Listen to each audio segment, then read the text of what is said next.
Hello student, now आज हम लोग 8th स्टैंडर्ड के मैथमेटिक्स के बारे में स्टडी करने जा रहे हैं। मैंने डायरेक्टली चैप्टर नंबर 2 स्टार्ट करना चाह रहा हूँ। चैप्टर नंबर 2 है हमारा parallel lines and transversal. Parallel lines क्या होता है और ट्रांसवर्सल क्या होता है, इसके बारे में मैं आपको एक्सप्लेनेशन दूंगा। So guys, please watch this video and like share subscribe करना मत भूलिएगा and don't forget to press bell icon, क्योंकि मैंने जितने भी लेक्चर्स लिए हैं उनके मैंने एक यूट्यूब चैनल पे लिंक क्रिएट कर लिए हैं, जिससे आप इस लिंक को दूसरों के साथ भी शेयर कर सकते हैं। एज वेल एज उनको भी ये बेनिफिट हो सकता है। 8th स्टैंडर्ड के स्टूडेंट्स आप भी स्टडी कीजिए, आप अपने फ्रेंड्स को भी ये लिंक से शेयर कीजिए, जिससे उनको भी मैथ्स अंडरस्टैंड हो जाएगा। सो आज का हमारा टॉपिक है parallel lines and transversal. Guys, आपने सोचा है पैरेलल लाइंस क्या होता है? बहुत ही अजीब सा वर्ड है पैरेलल लाइन। पैरेलल का मतलब होता है आमने और सामने, एक दूसरे के आमने सामने को भी हम कहते हैं पैरेलल लाइन। जैसे आपने रेल की पटरी देखी है, रेल की पटरी देखे रहेंगे, वो एक दूसरे के आमने सामने होते हैं कि नहीं होते? That is known as a parallel. एक पटरी दूसरे पटरी के आमने सामने है, पैरेलल है। एक चीज याद रखना, ऐसी दो लाइन जो एक दूसरे के आमने सामने हो लेकिन कभी एक दूसरे को इंटरसेक्ट ना कर सके, उसको हम पैरेलल लाइन कहते हैं। कंसेप्ट आपके दिमाग में बैठा लो। ऐसी दो लाइन जो एक दूसरे के आमने सामने हो बट कभी एक दूसरे को इंटरसेक्ट ना कर सके, उसको हम क्या कहते हैं? Parallel line. सेकंड कंसेप्ट है ट्रांसवर्सल। अगर दो पैरेलल लाइन है और उसको आउटसाइडर से, बाहर से कोई लाइन आके इंटरसेक्ट कर दे टू डिस्टिंक्ट पॉइंट पे, उस आउटसाइडर लाइन को हम क्या कहते हैं? Transversal line. Understand student? So आइए हम उसको डेफिनेशन वाइज आपको समझा देते हैं। Please have a look on here. So guys, chapter number 2 parallel lines and transversal. Parallel lines and transversal आज हमारा ये चैप्टर नंबर 2 है। First of all parallel line के डेफिनेशन समझ के लेते हैं। The lines in the same plane which do not intersect each other, the line in the same plane which do not intersect each other are called as a parallel lines. ऐसी दो line जो एक ही plane के अंदर हो उसे क्या कहते हैं? Parallel line. बस यहाँ पे टर्म्स कंडीशन अप्लाई किया है कि वो एक दूसरे को इंटरसेक्ट न करे, which do not intersect each other. Okay, as well as अगर देखिए एग्जांपल, ये लाइन L है और ये लाइन M है। ये दोनों लाइन L और M एक दूसरे के आमने सामने, बट इसको कोई इंटरसेक्ट कर सकता है क्या? नहीं। तो इसे हम क्या करेंगे? लाइन L और लाइन M को एक दूसरे का पैरेलल लाइन बोलेंगे। How to write this thing? You can write like this, line L parallel का ऐसा साइन होगा, दो बड़ी लाइन बनेगा, देन लाइन M। जैसे कि आप लोगों ने अपने प्रीवियस क्लास में समझा रहेगा, ऐसा लाइन रहेगा तो इसको क्या बोलते हैं? इक्वल का साइन। उसी तरह इस साइन को अगर स्टैंडिंग पोजीशन में कर लेंगे तो line L parallel to the line M। Okay guys, so line L parallel to the line M, और इन दोनों लाइन को बाहर से कोई लाइन आके अगर इंटरसेक्ट करे, इस इंटरसेक्ट करने वाली लाइन को हम क्या कहते हैं? Transversal line. Let us consider that line T intersecting line L and line M at the point X and Y. So at two distinct points X and Y, this line P intersecting the line L and M. So this line P is nothing but a transversal line. Okay. So line L parallel to the line M. Lines which never intersect each other in the same plane are known as a parallel line. As well as I want to say that ऐसा line जो outside से आके किसी दो parallel line को intersect करे to different point, उसको क्या कहते हैं? Transversal line. उसका डेफिनेशन देख लीजिए। If a line intersect given two parallel line in two distinct point, then that line is known as is called as a transversal line. ऐसा line जो two parallel line को two different point पे x और y पे intersect करे, उसे हम क्या कहेंगे? ट्रांसवर्सल लाइन कहेंगे। ओके, सो गाइस जरा ट्राई कीजिए समझने का। ये दोनों लाइन पैरेलल लाइन है। कोई पैरेलल लाइन कभी एक दूसरे को प्रतिच्छेदित नहीं कर सकती, कभी एक दूसरे को काट नहीं सकती, कभी एक दूसरे को इंटरसेक्ट नहीं कर सकती। बट अगर कोई लाइन बाहर से आके इन दो पैरेलल लाइन को काटे तो उसे हम किस नाम से पुकारते हैं? Transversal line. पैरेलल लाइन और ट्रांसवर्सल लाइन का कंसेप्ट दिमाग में क्लियर करके ले लो। जब तक ये कंसेप्ट नहीं क्लियर होगा, आगे का लेक्चर अच्छे ढंग से समझ नहीं पाएगा। Okay, so I hope you guys can understand this thing. As well as I want to say that कि अगर मान लीजिए दो पैरेलल लाइन है और उसको कोई ट्रांसवर्सल लाइन आके बाहर से कट करे, तो वहाँ पे 3 टाइप्स के एंगल क्रिएट होते हैं। The name of the first angle is corresponding angle, second is alternate angle, third is interior angle. So corresponding angle, alternate angle, interior angle क्या होता है उसको मैं डीपली आपको एक्सप्लेन करूंगा। Don't worry about this thing. As well as I want to say that corresponding angle जो होता है ना, कॉन्ग्रुएंट होता है। अल्टरनेटिंग एंगल जो होता है ना वो भी कॉन्ग्रुएंट होता है, एंड जो इंटीरियर एंगल होता है ना वो सप्लीमेंट्री एंगल होता है। अब ये आप लोग को थोड़ा अजीब टर्म्स समझ में आएगा कि corresponding angle, congruent words. Congruent is nothing but equal, but in mathematics, in geometry, the word equal, we are using equal, we are using congruent word in place of equal, क्योंकि ये जो subject है maths paper 2 का जो geometry का है, यहाँ पे इक्वल के प्लेस पर हम कॉन्ग्रुएंट वर्ड यूज करते हैं। सो कॉन्ग्रुएंट एंगल्स के पेयर्स आपस में क्या होते हैं, करस्पॉन्डिंग एंगल के पेयर आपस में क्या होते हैं, कॉन्ग्रुएंट होते हैं। अल्टरनेट एंगल के पेयर भी आपस में क्या होते हैं, कॉन्ग्रुएंट होते हैं। As well as interior angle के पेयर आपस में कॉन्ग्रुएंट नहीं होते, वो आपस में सप्लीमेंट्री होते हैं। सप्लीमेंट्री एंगल का मतलब क्या होता है, the sum of the measure of two angle, if the sum of the measure of two angle is 180 degree, then such type of angle are known as a supplementary angle of each other. Okay, ऐसे दो angle जिनको हम plus करेंगे और उनका submission करने के बाद, अगर हमको एडिशन करने के बाद उसका वैल्यू 180 डिग्री मिलता है, तो ऐसे टाइप के एंगल एक दूसरे के सप्लीमेंट्री एंगल होते हैं। Same thing, if the sum of the measure of the two angles, if the sum of the measure of the two angles are 90 degree, then such type of angle are known as a complementary angle of each other. इसका knowledge अपने पास रखना, complementary के angle क्या होता है। फिलहाल अभी requirement नहीं, लेकिन बाद में कभी पढ़ सकता है तो आपको नॉलेज में रहना चाहिए। कॉम्प्लीमेंट्री एंगल क्या होता है, sum of the measure of two angle is 90 degree, then such type of angle are known as a complementary angle of each other, as well as if the sum of the measure of two angles are 180 degree, then such type of angle are known as a supplementary angle of each other. So ये तो एक छोटा सा concept था, बस आपको इतना याद रखना कि इंटीरियर एंगल क्या होते हैं, सप्लीमेंट्री होते हैं। करस्पॉन्डिंग एंगल क्या होते हैं, कॉन्ग्रुएंट होते हैं। अल्टरनेट एंगल क्या होते हैं, वो भी कॉन्ग्रुएंट होते हैं। आपको मैं बताऊं आगे के स्टैंडर्ड में 9th और 10th स्टैंडर्ड में इतना टेंशन लेने की जरूरत नहीं। अल्टरनेट एंगल एक सिंपल सा अल्टरनेट एंगल है। अब 8th स्टैंडर्ड में हम लोगों ने उसको 2 टाइप्स में क्लासिफाइड किया है, interior alternate angle and exterior alternate angle. उसके बारे में मैं आपको बताता हूँ। सो प्लीज पूरी तरह से ध्यान दीजिएगा, आपको ये कंसेप्ट बहुत जल्दी समझ में आएगा। So please take a screenshot. So guys, corresponding angle, alternate angle and interior angle समझने के पहले थोड़ा बहुत ज्योमेट्री समझ के ले लेते हैं। क्या होता है ज्योमेट्री? ज्योमेट्री में कंसेप्ट है, आपको इस हर डिजाइन को, हर ज्योमेट्रिकल डायग्राम को पहले समझना पड़ेगा, उसका क्या नेमिंग होता है, क्या लेबलिंग होता है। सो गाइस, थोड़ा सा बेसिक कंसेप्ट क्लियर करके ले लेते हैं आप लोग का। So guys, this is nothing but your point. ये हमारा, इसको हम क्या कहेंगे, पॉइंट। ठीक है, ये मेरा पॉइंट है, ये मेरा क्या है, लाइन है। ऐसा ज्योमेट्रिकल डायग्राम जिसके दोनों तरफ एरो का साइन है उसे हम क्या कहेंगे, लाइन। क्योंकि इसकी बाउंड्री अनफिक्स होती है, लाइन की बाउंड्री क्या होती है, अनफिक्स, मतलब ये इसका लेंथ नहीं होता fix, is nothing but known as a line. अगर इसकी बाउंड्री लाइन को फिक्स करना है तो हमने इसको यहाँ से लेके यहाँ तक में काट के रख दिया, which is known as a segment. अगर कोई तुमसे बोलेगा 5 सेंटीमीटर का लाइन ड्रॉ करो, तो तुम सोच समझ के बोलना 5 सेंटीमीटर का लाइन ड्रॉ कभी नहीं किया जा सकता। 5 सेंटीमीटर का ओनली सेगमेंट ड्रॉ किया जा सकता है, क्योंकि लाइन की बाउंड्री अनफिक्स होती है और सेगमेंट की बाउंड्री फिक्स होती है। So you can draw only 5 centimetre segment, you can not draw 5 centimetre line. Okay, so इस चीज को थोड़ा समझ के लेना पड़ेगा आपको। This is nothing but your segment, this is your line. As well as एक तरफ से बाउंड्री फिक्स हो, दूसरी तरफ से अनफिक्स हो, जिसे हम क्या कहते हैं, रे। रे, आपको पता है बाण के बारे में ये सुना है? हाँ, हमारे भैया भाई, एक तरफ से बाउंड्री फिक्स हो, एक तरफ से अनफिक्स हो, उसको हम क्या बोलते हैं, रे। तो लाइन, सेगमेंट, रे वाला कंसेप्ट समझ के ले लो। इस डायग्राम को लाइन कहते हैं, इस डायग्राम को सेगमेंट कहते हैं, इस डायग्राम को रे कहते हैं।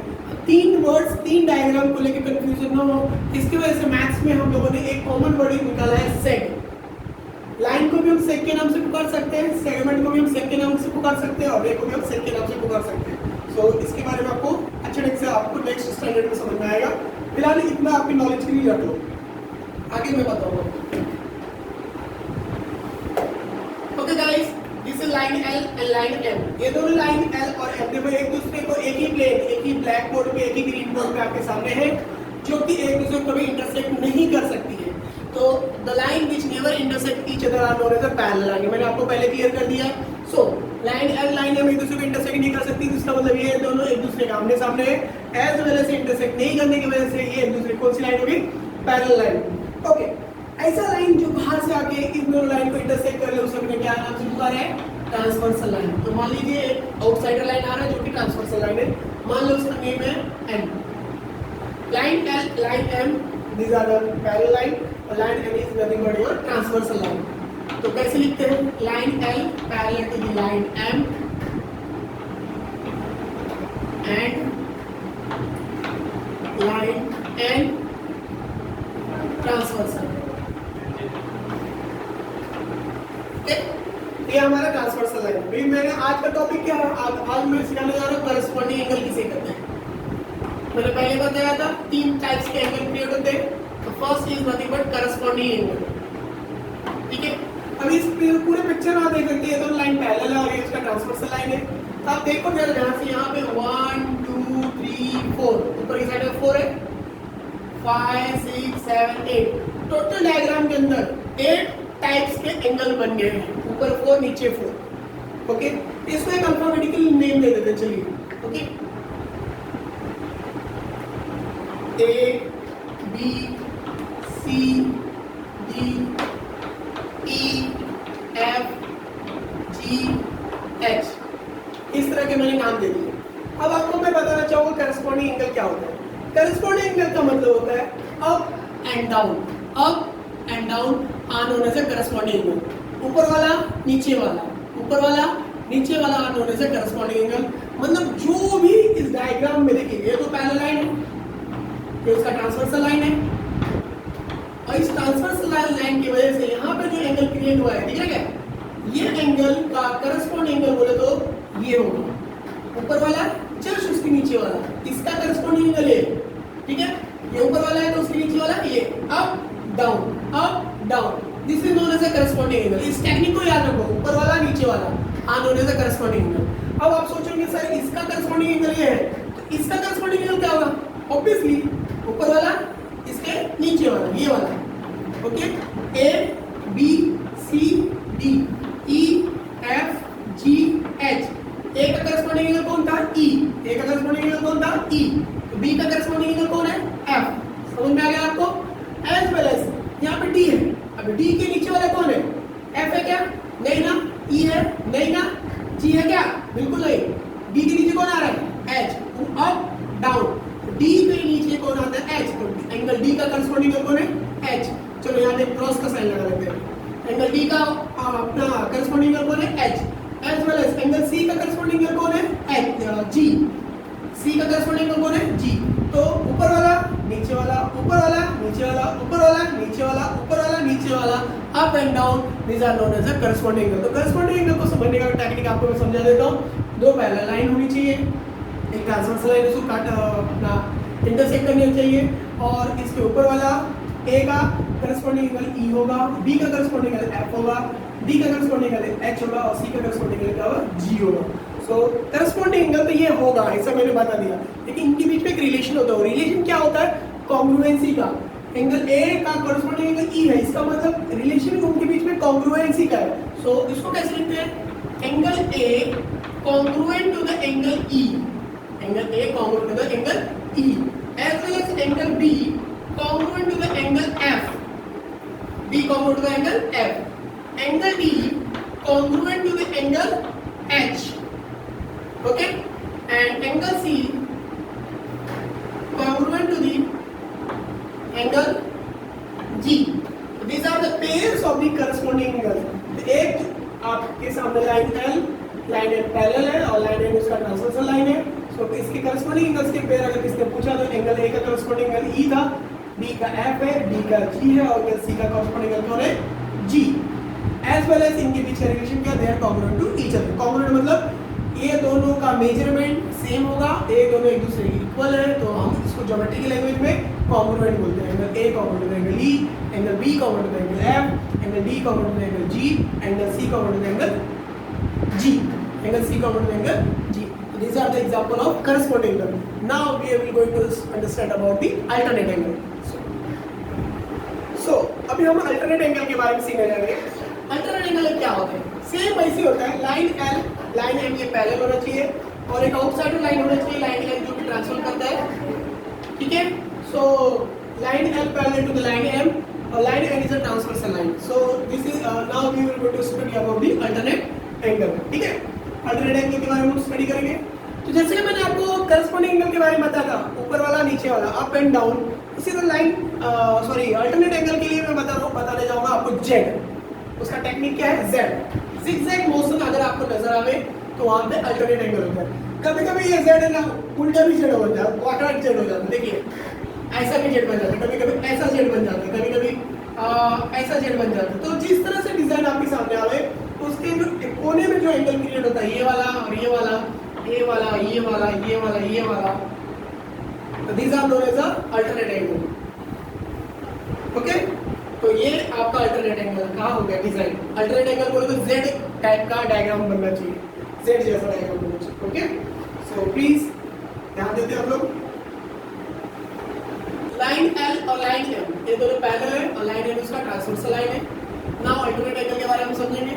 देखिए A B C D E F G H ऐसे मैंने 4 अपने एंगल्स के नाम दिए थे। ओके, अब जैसे कि मैंने बताया था ऊपर वाला ए है तो उसके नीचे वाला कौन है, ई। एग्जांपल किसका है, करस्पॉन्डिंग ए होता है। ए का नीचे वाला ई, बी के नीचे वाला एफ, डी के नीचे वाला एच, सी के नीचे वाला G. These are the example of corresponding angle. But अभी हमारा टॉपिक क्या है, corresponding angle, sorry alternate angle. Alternate angle में मैंने क्या बोला है, जेड जैसा डायग्राम होना चाहिए। चेक करो इस डिजाइन में आपको जेड काम मिल रहा है, मिल रहा है आपको जेड। यस, मुझे बताओ एंगल सी का अल्टरनेट एंगल कौन है, ऑब्वियसली ई। अल्टरनेट एंगल कौन है एंगल सी का, ई। तो एंगल सी और एंगल ई एक दूसरे के अल्टरनेट एंगल है और उन दोनों के बीच में रिलेशनशिप क्या आता है, कॉन्ग्रुएंसी का। एंगल सी और angle E these are the alternate angle, क्योंकि ये एक दूसरे के साथ जेड जैसा साइन बना रहे हैं, देख ना। ओके, कभी कभी ये जेड है ना रसना नींबू पानी पी के ना टल्ली हो जाता है, ऐसा हम लोग मस्ती में बोलते हैं। कभी कभी ये जेड है ना रसना नींबू पानी पी के क्या होता है, टल्ली हो जाता है और कभी डांस करने लग जाता है, कभी कभी वाकड़ा जेड भी बना देता है। चलो वाकड़ा जेड का एग्जांपल मैं दिखाता हूँ। ये देखो ये ऐसा वाला दिख रहा है क्या, हाँ वेरी गुड। तो सीधा जेड, वाकड़ा जेड। तो मान लीजिए वाकड़ा वाला जेड है, टेढ़ा जेड है, तो उसमें भी अल्टरनेट एंगल होता है। जब देखो ये वाला कोना और ये वाला कोना, यहाँ पे आपका अल्टरनेट एंगल है। जब ध्यान से देखो डिजाइन में, चलो चेक करो, ये भी जेड है, यस, हाँ बरोबर, सही दिख रहा है। हाँ, तो उसी तरह अगर बोले तो एंगल बी का अल्टरनेट एंगल क्या बन जाता है, एच। तो एंगल बी का अल्टरनेट एंगल कौन है, एच। तो angle B congruent to the angle H. These are the example of alternate angle. But और डीपली अगर स्टडी करने जाएंगे तो ये एग्जांपल है इंटीरियर अल्टरनेट एंगल का। क्यों इंटीरियर अल्टरनेट एंगल का, क्योंकि ये दो लाइन की इनसाइड में बनी है, कहते हैं ना ये अंदर की बात है, दो लाइन के अंदर की बात है। तो दो लाइन के अंदर की बात इसलिए क्योंकि ये दोनों इंटीरियर अल्टरनेट एंगल है। ये एंगल सी को एंगल ई अल्टरनेट एंगल है, एंगल बी का अल्टरनेट एंगल एच है, और ये दोनों अल्टरनेट एंगल है क्योंकि जेड जैसा डायग्राम बनाते हैं और जेड जैसा डायग्राम बनाने के साथ साथ ये दो लाइन की इनसाइड में अंदर की बात है। दैट्स व्हाई इसको हम इंटीरियर अल्टरनेट एंगल के नाम से पुकार सकते हैं। सो गाइस आप इसे अल्टरनेट एंगल भी बोलो और as well as interior alternate angle बोलो तो भी चलेगा। सो इंटीरियर अल्टरनेट एंगल यही है और अल्टरनेट एंगल भी यही है। एज वेल एज आपको एक्सटीरियर अल्टरनेट क्या होता है वो मैं सिखा देता हूँ। So these are the example of interior alternate angle. अब exterior alternate angle क्या होता है उसे दिखा देता हूँ। जैसे कि मैंने बोला था Z टाइप का डायग्राम नजर आया तो alternate angle है। So exterior alternate angle के लिए क्या बोलूँगा, Z टाइप के डायग्राम के जो आउटसाइड में रहता है एक्सटीरियर साइड में उसे हम exterior alternate angle बोलेंगे। जैसे देखिए C को पार्टनर कौन है E, B को पार्टनर कौन है H, alternate angle में इंटीरियर alternate angle में। बट एंगल D दिख रही है, एंगल सी के आउटसाइड में डी है। उसी तरह से सोचो एंगल सी का इंटीरियर अल्टरनेट एंगल पार्टनर कौन था, ई। तो सी का ई था, तो अगर कोई एंगल बी का अल्टरनेट एंगल पता करना चाहेगा तो एंगल डी का अल्टरनेट एंगल कौन है, तो एंगल डी का अल्टरनेट एंगल होगा, सोच के बताओ क्या होगा, हाँ एफ होगा। Angle D having the exterior alternate angle is nothing but angle F. D का एक्सटीरियर अल्टरनेट एंगल कौन होगा, एफ। उसी तरह एंगल ए का एक्सटीरियर अल्टरनेट एंगल कौन होगा, हाँ 100% you are right, angle G. Angle A having the exterior alternate angle is nothing but G. Angle A and angle G एक दूसरे के एक्सटीरियर अल्टरनेट एंगल है और इन सब अल्टरनेट एंगल के बीच में रिलेशनशिप क्या होता है, कॉन्ग्रुएंसी का। These are congruent, they are congruent to each other. These are the example of exterior alternate angle. Okay, now we were going to study about the only interior angle. तो करते हैं interior angle के बारे में भी पढ़ना चाहेंगे, but exterior alternate angle और इंटीरियर अल्टरनेट एंगल आपस में कॉन्ग्रुएंट होते हैं, करस्पॉन्डिंग एंगल भी आपस में कॉन्ग्रुएंट होते हैं। When two lines are parallel to each other, some another transversal line intersect that parallel line into two distinct point, then it making the four pairs of the alternate angle. They are classified into interior, two types are interior alternate angle and two pairs of are nothing but exterior alternate angle, as well as we are having the four pairs of corresponding angle. So these are the angle corresponding and alternate angle are congruent to each other.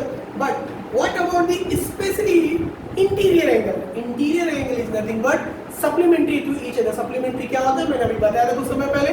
The sum of the measure of two angle is 180 degree. If the sum of the measure of the two angle is 180 degree, then they are known as a supplementary angle to each other. So इसके बारे में समझ के लेते हैं. आपने corresponding angle समझ लिया, alternate angle समझ लिया, अभी मैं आपको interior angle समझाने जा रहा हूँ. इंटीरियर अल्टरनेट एंगल के बारे में समझना चाहेंगे. इंटीरियर एंगल अल्टरनेट एंगल होता है क्या? देखिए स्टूडेंट, लाइन एल और लाइन एम एक दूसरे का पैरेलल लाइन है और लाइन एम उसका क्या ट्रांसवर्सल लाइन है.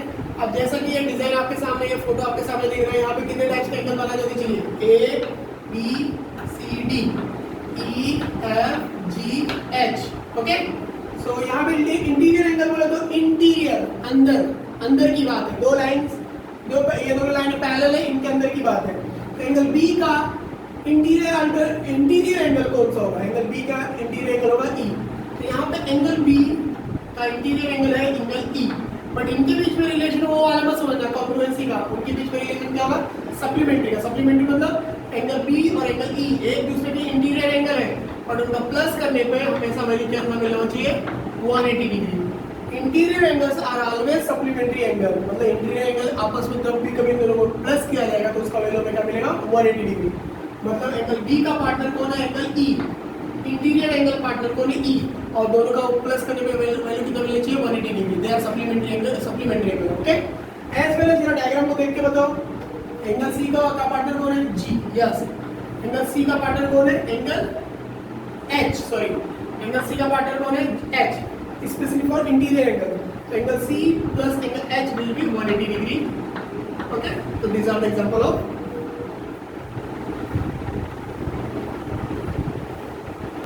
So these are example of interior angle. Interior angle क्या होता है? Alternate angle क्या होता है? Corresponding angle क्या होता है? आपको समझ में आ जाएगा. इंटीरियर एंगल को हम जब भी प्लस करेंगे तो उसका वैल्यू आपको क्या मिलता है? 180 डिग्री मिलता है. एंड सब जिसको हम सप्लीमेंट्री के नाम से पुकारते हैं, as well as complementary angle के बारे में मैंने बताया था. जब if the sum of the measure of two angle is 90 degree, they are known as complementary. मतलब ऐसे दो एंगल जिनको प्लस करने में 90 डिग्री होता है तो उसको कॉम्प्लीमेंट्री एंगल बोलते हैं, जिसका रिक्वायरमेंट अभी नहीं है, बट नॉलेज के लिए मैंने आपको बता दिया. सप्लीमेंट्री कॉम्प्लीमेंट्री का कॉन्सेप्ट क्लियर करके लिया. As well as corresponding angle आपस में कॉन्ग्रुएंट होते हैं, अल्टरनेट एंगल भी आपस में कॉन्ग्रुएंट होते हैं. करस्पॉन्डिंग एंगल को समझने के लिए बस एक ही चीज याद रखना है, अप डाउन. तो वो अप डाउन वाला कंसेप्ट भी दिमाग में बैठा के ले लो. एंड अल्टरनेट एंगल के लिए बोला तो जेड टाइप का जिगजैग मोशन दिमाग में बैठा लो. ये पैटर्न आप अगर आपने दिमाग में बैठा लोगे तो आपको फटाफट ये समझ में आएगा. Alternate angle, corresponding angle and अपना इंटीरियर एंगल. चलो मैं एक बात और बताता हूँ. मान लो कभी दो लाइन है. If two lines are intersect to each other at a single point, if two lines are intersecting to each other, तो उनका point of intersection only one point होता है. तो यहाँ पे ना एक डमरू टाइप का एंगल बनता है. डमरू टाइप का एंगल बनता है. The डमरू टाइप का angle is known as nothing but vertically opposite angle. Vertically opposite angle. अब बोले सर डमरू कैसे दिखता है? तो आपने देखा रहेगा, देखो यहाँ पे डब्ल्यू जैसे दिख नहीं रहा है. यस, हाँ, ये एग्जांपल होगा वर्टिकली अपोजिट एंगल का. अच्छा आप बोले सर इधर भी तो डब्ल्यू दिख रहा है. हाँ, इधर भी डब्ल्यू दिख रहा है. तो ये भी एक दूसरे का वर्टिकली अपोजिट एंगल. अच्छा, वर्टिकली अपोजिट एंगल भी आपस में क्या होता है? कॉन्ग्रुएंट होते हैं. कॉन्ग्रुएंट मतलब हर कॉन्ग्रुएंट का मतलब बराबर होते हैं, इक्वल होते हैं. तो इसका वर्टिकल अपोजिट एंगल ये है और इसका वर्टिकल अपोजिट एंगल ये. तो मेरे प्यारे बच्चों, आप लोग मेरे स्टूडेंट्स हो तो मैं कभी कभी शॉर्टकट में VOA लिख देता हूँ. इसका फुल फॉर्म होता है वर्टिकली अपोजिट एंगल. बट इसका मतलब ये नहीं कि आपने शॉर्टकट में एग्जाम पेपर में लिख दोगे VOA. सर आपने ही तो पढ़ा जाता है, ऐसा मत करना. Vertically opposite angle is nothing but this one और they are congruent with each other. कभी-कभी मैं VOA लिख देता हूँ, उसका मतलब यही होता है vertically opposite angle, but exam में आपको फुल फॉर्म में लिखना है। Okay, this are the example of vertically opposite angle. वो दोनों आपस में क्या होते हैं, कॉन्ग्रुएंट होते हैं, ये भी आपस में क्या होते हैं, कॉन्ग्रुएंट होते हैं। ठीक है, ये एक नॉलेज अपने दिमाग में बैठा लो।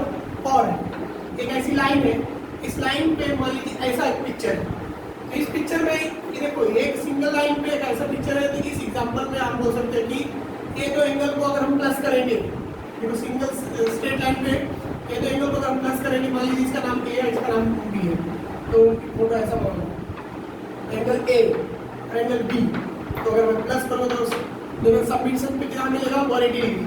दिस आर एंगल A और एंगल B, तो का सबमिशन करने पे कितना मिलेगा, 180 डिग्री। तो this are the example of linear pair angle, linear pair angles. ठीक है, और इसको आपके फेवरेट सर शॉर्टकट में LPA लिख देते हैं। इसका मतलब है आप एग्जाम में LPA नहीं, आपको लीनियर पेयर एंगल लिखना है, समझ में रख लो, लीनियर पेयर एंगल। अच्छा, लीनियर पेयर एंगल भी आपस में क्या होते हैं, सप्लीमेंट्री होते हैं, मतलब ये आपका लीनियर पेयर एंगल होता है, एंगल A और एंगल B एक दूसरे का लीनियर पेयर एंगल है।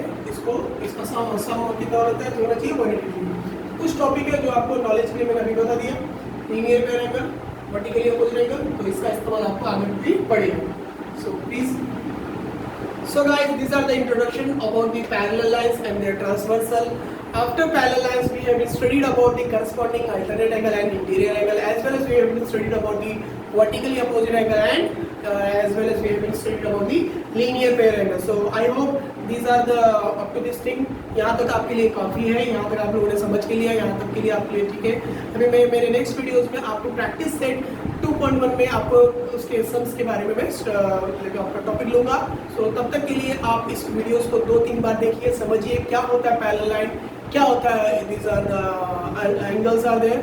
तो तब तक के लिए आप अच्छे ढंग से इसको समझिए एंड इस चैनल को लाइक शेयर सब्सक्राइब कीजिए and don't forget to press the bell icon so you can watch my next video, as well as don't forget to share this link to your friends as well as, क्योंकि ऐसा अगर आप share करेंगे तो उनको भी benefit होगा, वो भी घर बैठे बैठे स्टडी कर सकते हैं। तब तक के लिए मैं प्रे करता हूँ गॉड से कि you people are healthy, safe with your family. So thank you to be watching this video. So that much I'm going to say namaskar.